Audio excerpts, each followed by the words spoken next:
Hello दोस्तों, मेरे channel में आपका स्वागत है। आई होप मेरी वीडियोस आपको पसंद आ रही होगी। अगर अब तक आपने मेरे चैनल को सब्सक्राइब नहीं किया हो तो कर लीजिए। तो चलिए आज हम स्टार्ट करते हैं कि बीपी जो ब्रेक पाइपलाइन है वो चार्ज कैसे होती है और डिस्चार्ज होती कैसे है, हम इसके बारे में पढ़ेंगे। इससे पहले हम देखते हैं कि बीपी चार्जिंग और डिस्चार्जिंग सर्किट में जो मेन पार्ट्स लगे हैं वो कौन कौन से हैं। तो इसके बारे में पढ़ते हैं। सबसे पहले एक तो जो बीपी चार्जिंग और डिस्चार्जिंग का जो मेन वाल्व है वो हम बोलते हैं एडिशनल C2 रिले वाल्व को। इसकी तीन पाइपलाइन होती हैं, जो कि एक तो होती है MU2 वाल्व से जुड़ी होती है, एक MR3 से कनेक्टेड होती है और एक BP पाइपलाइन से कनेक्टेड होती है। इसके अलावा यही जो एडिशनल C2 रिले वाल्व है यही क्या करता है, A9 की पोजीशन के अकॉर्डिंग ही ये MR3 की जो एयर है उसको कन्वर्ट करके BP पाइप जो है उसको चार्ज करता है। मतलब आप कह सकते हो कि जो एडिशनल C2 रिले वाल्व है ये क्या होता है, A9 से ही ऑपरेट होता है। मतलब A9 से जितना प्रेशर यहाँ से आएगा उतना प्रेशर ही ये MR3 से यहाँ पर कन्वर्ट करके ये BP पाइप को भेजेगा। इसके अलावा यहाँ पर लगा होता है MU2 भी वाल्व लगा होता है। इसमें टोटल 7 पोर्ट्स होते हैं, 7 पोर्ट्स होते हैं। दो A9 के होते हैं, दो SA9 के होते हैं और दो MR के होते हैं, एक F1 सिलेक्टर वाल्व होते हैं। ठीक है। अगर लीड में रखा है आपने लोको को, ठीक है, आप लाइव लोको में, तो ये उसमें क्या होगा, MU2V वाल्व लीड पर होना चाहिए। लीड पर रखने से इसके जो 6 पोर्ट है वो ओपन रहते हैं, एक पोर्ट क्लोज रहते हैं। अगर MU2V वाल्व को हमने ट्रेल पर रखा होगा तब क्या होगा, तो ट्रेल पर रखने से इसके दो SA9 और SA9 जो A9 के हैं दोनों जो ये दोनों पोर्ट है दोनों के, वो क्या हो जाएंगे, बंद हो गए जाएंगे A9 SA9 के पोर्ट, जिस वजह से BP चार्ज नहीं होगा। ठीक है। अब नेक्स्ट है A9। इसको हम बोलते हैं ऑटो ब्रेक वाल्व है। ये ट्रेन में ब्रेक लगाने का काम करते हैं और इसमें एक हैंडल लगा होता है जिसकी टोटल 5 पोजीशंस होती हैं।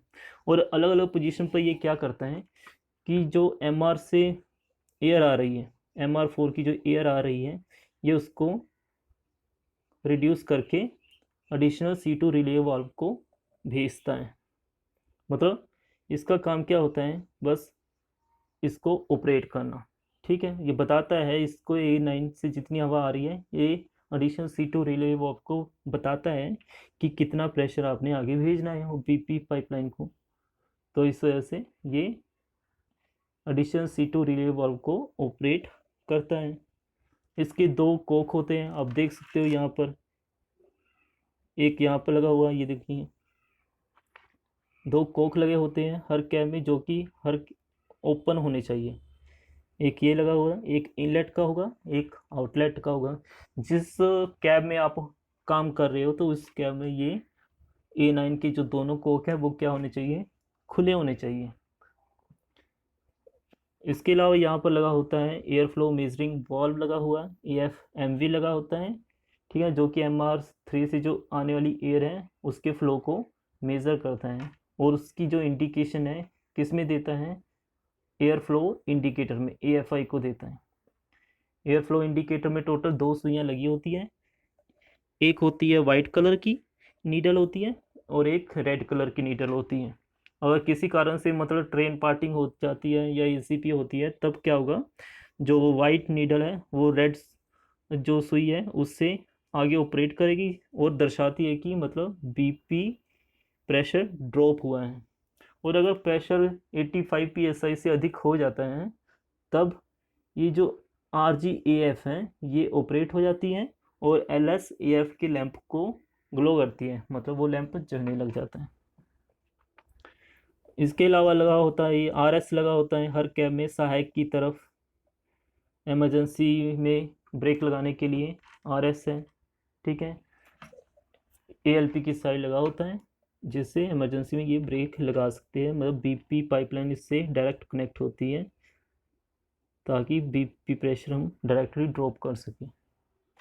तो चलिए स्टार्ट करते हैं अब कि जो बीपी चार्ज होता कैसे है और डिस्चार्जिंग कैसे होती है, बीपी पाइपलाइन की चार्जिंग और डिस्चार्जिंग कैसे होती है, हम उसके बारे में पढ़ेंगे। देखिए MR4, आपके MR चार्ज हुए पड़े हैं, ठीक है, लोको आपका नाजायज़ है, गाड़ी आप काम कर रहे हो, सब कुछ ओके है। और M4 जो वाल्व है, ठीक है, M4 वाल्व का एक यहाँ पर होता है कोक। तो MR4 का जो कोक खुले रहने पर जो MR की एयर है वो जाती है A9 के कोक्स तक जाती है, जो कोक होते हैं यहाँ तक जाती है, रेड कलर की आप देख सकते हो। 8 से 10 kg की एयर यहाँ तक दोनों में पहुँच गई है। अब जिस कैम में आपने काम करना है उसमें ये जो दो एंगल ये लगे हुए हैं, कोक लगे हुए हैं A9 और के, तो ये क्या होंगे, ओपन होंगे। मान लेते हैं ये कैम नंबर 1 है, हम इससे काम कर रहे हैं लेफ्ट साइड, ठीक है। तो A9 के दोनों पोर्ट खुले रहने पर, ओपन होने पर जो A9 में एयर जाएगी, और A9 की हैंडल के पोजीशन, अगर A9 को आपने रिलीज पर रखा हुआ है, ठीक है, तो रिलीज पर रखने पर जो 8 से 10 kg की एयर आ रही थी, A9 उसको क्या करेगा, 5 kg में कन्वर्ट करके MU2B वॉल्व तक भेजेगा। तो ये एयर यहाँ पर आ गई है। अगर तो MU2B वॉल्व लीड पर होगा तो ये एयर A9 का जो पोर्ट है वो खुले रहेंगे, जिससे ये जो एयर है वो आगे जाएगी और एडिशनल C2 रिले वॉल्व को क्या करेगी, ऑपरेट कर देगी। मतलब इसको बताएगी कि भाई 5 kg का प्रेशर आपने भेजना होगी। एडिशनल C2 रिले वॉल्व को सिग्नल मिल गया एक तरह से, तब ये क्या करेगा, जो एयर आ रही थी ऊपर से MR3 से, तो ये इस एयर को क्या करेगा, 8 से 10 kg की एयर को जो 5 kg में कन्वर्ट करके ये LNT कोक तक भेजेगा। अगर तो LNT कोक खुला रहेगा तो LNT कोक के खुले रहने पर ये BP पाइपलाइन 5 kg पर सेंटीमीटर स्क्वायर से चार्ज हो जाएगी, ठीक है। तो इस तरह से BP पाइप चार्ज हो जाती है। इसके जो दोनों एंगल कोक है ये खुले, ये एक साइड आगे की तरफ बंद रहता है और पीछे की तरफ खुले रहने पर जितने भी जो वैगन है उसकी BP पाइपलाइन में जो प्रेशर 5 kg से चार्ज हो जाएगा। तो इस तरह से BP चार्ज होता है, BP जो ब्रेक पाइप है चार्ज हो जाती है। अब डिस्चार्जिंग कैसे होती है, ठीक है, अब वो देखते हैं हम। अब मान लेते हैं अब गाड़ी चला रहे थे, ठीक है, लाइन पर हो आप, किसी कारण से आपको ब्रेक लगानी पड़ जाती है, ठीक है, गाड़ी की स्पीड कम करनी है, तब क्या करेंगे, तब उस केस में अब ये जो प्रेशर है यहाँ पर, आपका जो प्रेशर है ये 5 kg का बना हुआ है, ठीक है।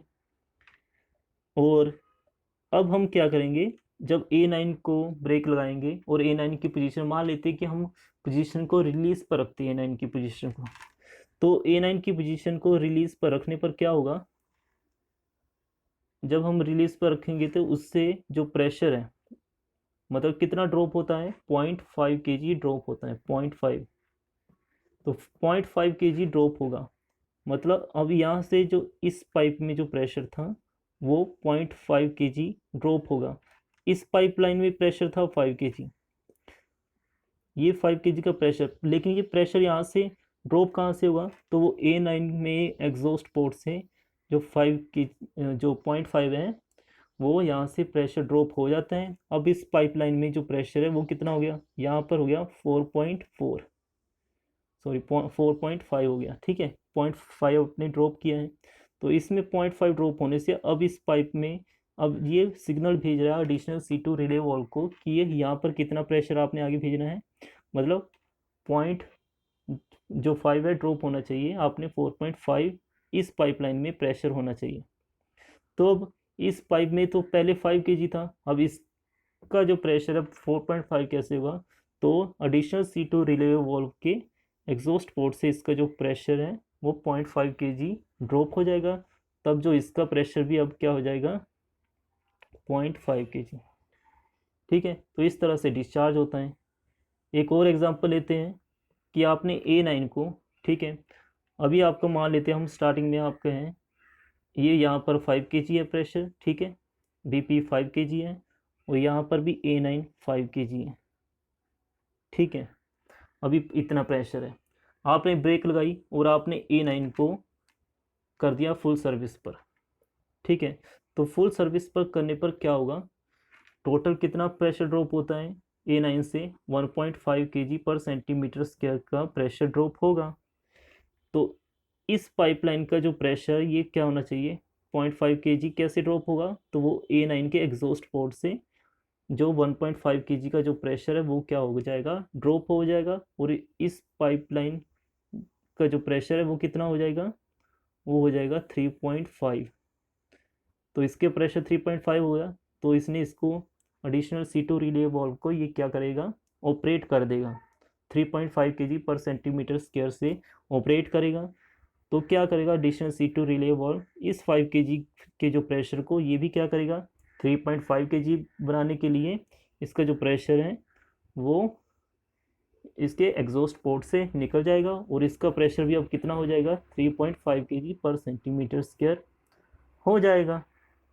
तो BP पाइपलाइन का जो प्रेशर 3.5 kg जब होने से जो वैगन में आपके DB लगा होता है वो ऑपरेट होता है। तो BP जो पाइप का प्रेशर ड्रॉप होने से DB के जो होता है वो ऑपरेट होता है, और उस DB के ऑपरेट होने पर जो DB है वो क्या करता है, जो AR की एयर है उसको ब्रेक सिलेंडर में भेजता है, और प्रेस जो ब्रेक है लग जाती है। इस तरह से BP चार्जिंग और डिस्चार्जिंग होती है। और जब हम A9 को इमरजेंसी पर रखते हैं तो डायरेक्टली इमरजेंसी पर क्या होगा, तो BP पाइपलाइन का जो प्रेशर है वो क्या हो जाएगा, डायरेक्ट A9 पर रखने से ये डायरेक्ट A9 का इमरजेंसी पोजीशन है, या RS को इमरजेंसी पर रखने से BP पाइपलाइन का डायरेक्ट प्रेशर कितना हो जाता है, 0 kg पर सेंटीमीटर स्क्वायर हो जाता है। तो टोटल 5 kg ड्रॉप होने से जो ब्रेक सिलेंडर में ब्रेक जो प्रेशर जाता है वो ब्रेक लग जाती है। तो इस तरह से आप देख सकते हो कि A9 से ब्रेक लगती है। अब एक और आप क्वेश्चन बनता है यहाँ पर, ट्रबल शूटिंग बनती है कि BP चार्ज और डिस्चार्ज नहीं हो रहा, ठीक है, हम क्या करेंगे। BP चार्जिंग डिस्चार्ज होने के लिए क्या ज़रूरी है, वर्किंग अगर आपको समझ आ गई तो ट्रबल शूटिंग भी आपको समझ आ जाएगी। तो देखिए BP चार्जिंग के लिए क्या ज़रूरी होता है, A9 के जो दोनों कोक हैं वो वर्किंग कैब में क्या होने चाहिए, खुले होने चाहिए, वो चेक करेंगे, ठीक है। MR4 का ये जो कोक है ये क्या होना चाहिए, ओपन होना चाहिए, तभी जो MR4 का जो प्रेशर है वो आगे जाएगा A9 तक, ठीक है। इसके अलावा एडिशनल C2 रिले वाल्व है, इसको टैप करके देखेंगे, ठीक है। MU2B वाल्व ये क्या होना चाहिए, लीड पर होना चाहिए, तभी A9 के पोर्ट ओपन होंगे। LNT कोक ये ओपन होना चाहिए, खुला होना चाहिए, ठीक है। तो इसके अलावा A9 की पोजीशन भी देखेंगे कि कहीं इमरजेंसी पर ना हो या ब्रेक अप्लाई ना की हो, अगर ब्रेक अप्लाई की होगी तब BP चार्ज होगा ही नहीं, ठीक है। तो BP charge always release position पर ही होता है। तो ये चीज़ें हम चेक करेंगे। तो कौन कौन सी चीज़ें हैं, रिपीट कर देता हूँ। MR का प्रेशर भी देखेंगे कि कहीं MR में प्रेशर बना भी है कि नहीं बना हुआ है, पता लगेगा कि प्रेशर ही नहीं MR4 में तो चार्ज BP नहीं होगा। MR4 के कोक A9 के कोक खुले होने चाहिए, A9 की पोजीशन देखेंगे। MU2B वाल्व क्या होना चाहिए, लीड पर होना चाहिए। LNT कोक खुला होना चाहिए। RS भी रिलीज पर होना चाहिए, कहीं RS अप्लाई ना किया हो, और IP वाल्व से कहीं लीकेज तो नहीं हो रही, वो चेक करेंगे। BP का एंगल कोक जो लोखों के आगे पीछे होता है, कहीं आगे वाला खुला हो या टूटा हो, वो चेक करेंगे। अगर एंगल कोक टूटा है तो BP चार्ज नहीं होगा। एडिशनल C2 रिले वाल्व उसमें टैपिंग करेंगे, अगर सफलता मिल जाती है तो पिछली कैब से कोशिश करेंगे और TLC से बात करेंगे। आई होप आपको वीडियोस समझ आ गई होगी। अगर वीडियो अच्छी लगी है तो लाइक कीजिए, शेयर कीजिए और कमेंट्स ज़रूर कीजिए। Thank you.